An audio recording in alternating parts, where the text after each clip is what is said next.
সাথী ও বন্ধুগণ, বাংলাদেশ জাতীয়তাবাদী দল শহীদ জিয়ার আর বিএনপি নেই, বেগম খালেদা জিয়ার আর বিএনপি নেই। এখন বিএনপি হয়ে গেছে চাঁদাবাজ, টেন্ডারবাজ, সন্ত্রাসদের আঁতুড়ঘর।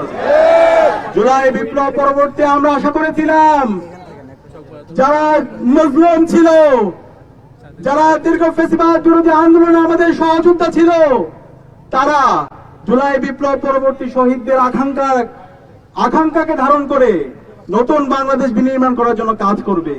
কিন্তু আমরা দেখতে পেয়েছি গত 1.5 বছর জুড়ে সন্ত্রাসের সাথে, চাঁদাবাজির সাথে, টেন্ডারবাজির সাথে, রাহাজারির সাথে যেই দলটি সবচেয়ে বেশি জড়িত ছিল তার নাম হচ্ছে বিএনপি। আমরা দেখতে পেয়েছি বিএনপি নিজেদের মধ্যে কনফ্লিক্টে 200-র অধিক মানুষকে মেরে ফেলেছে। যাদের হাতে নিজেদের দলের লোকরা নিরাপদ না, তাদের হাতে কিভাবে দেশ নিরাপদ? আমরা আশা করেছিলাম বিএনপির নেতা জনাব তারেক রহমান দেশে আসার পরে এই বিশৃঙ্খল বিএনপিকে তিনি সাবধান করবেন, তাদেরকে ঠিক করবেন। তিনি আসার পরে বলেছেন আই হ্যাভ এ প্ল্যান, এবং সেই প্ল্যান শুনে আমরা আশাবাদী হয়েছিলাম। কিন্তু আমরা এসে দেখতে পেয়েছি তার প্ল্যান হলো সারা দেশে 50-এর অধিক জায়গায় আমাদের মা বোনদের উপর হামলা করা। আরে ধিক্কার জানাই, নারীদের উপর হামলা করস, তোদের কি মা বোন নাই? শেম, লজ্জা। একই সাথে আমরা দেখতে পেয়েছি সারা দেশের প্রতিটি পাড়ায় পাড়ায়, মহল্লা মহল্লায় চাঁদাবাজির সাথে এই দলের তৃণমূল থেকে কেন্দ্র পর্যন্ত সর্বপর্যায়ে নেতৃবৃন্দ জড়িত আছে, এবং এই চাঁদাবাজি যারা করে তাদেরকে আবার পুরস্কৃত করা হয়। একই সাথে আমরা দেখতে পেয়েছি তার প্ল্যানের মধ্যে বাংলাদেশে জুলাই বিপ্লব পরবর্তী বাংলাদেশের প্রতিটি ক্যাম্পাসে যে গণতান্ত্রিক ধারা শুরু হয়েছে ছাত্র সংসদ নির্বাচনকে কেন্দ্র করে, সেই নির্বাচনকে জনাব তারেক রহমানের নির্দেশে নির্বাচন কমিশনের সামনে মত তৈরি করে এবং বিচার বিভাগকে প্রভাবিত করে শাহজালাল বিজ্ঞান ও প্রযুক্তি বিশ্ববিদ্যালয়ের ছাত্র সংসদ নির্বাচনকে বন্ধ করে দিতে। আমার কাছে মনে হয় এই বিএনপি 12 ফেব্রুয়ারি পর্যন্ত যাওয়ার আগে তারা আগেই পরাজয় মেনে নিয়েছে। আমরা চাই আপনারা আগে থেকে পরাজয় বরণ করার দরকার নেই, সুস্থ ধারা রাজনীতি করেন।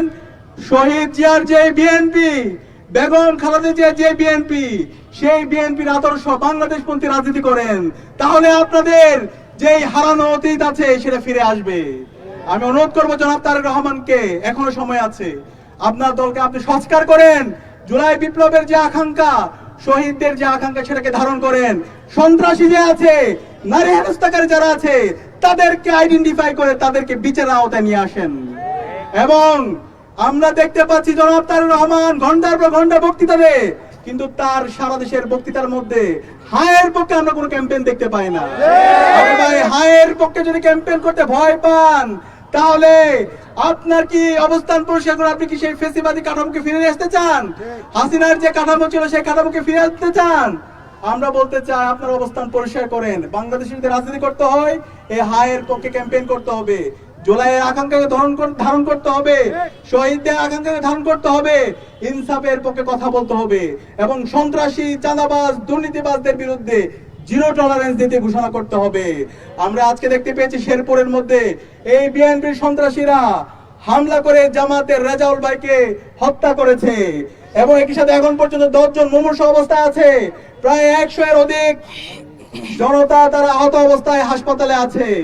আমরা কোয়েশ্চেন করতে চাই নির্বাচন কমিশনকে, আপনারা কি করেছেন যখন এই প্রার্থীদের উপর হামলা হচ্ছে, জনগণের উপর হামলা করছে, রাজনৈতিক দলগুলোর উপর হামলা হচ্ছে, তখন এই আইন শৃঙ্খলা বাহিনীকে আমরা পালাতে দেখেছি।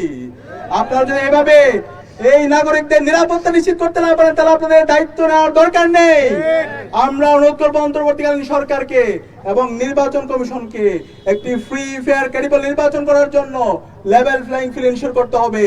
এবং যারা সন্ত্রাসী আছে, যারা দুর্নীতিবাজ আছে, যারা চাঁদাবাজ আছে, যারা বাংলাদেশে এসে মাসল পাওয়ার পলিটিক্স ফিরে নিয়ে আসতে চায়, তাদের বিরুদ্ধে ব্যবস্থা গ্রহণ করতে হবে।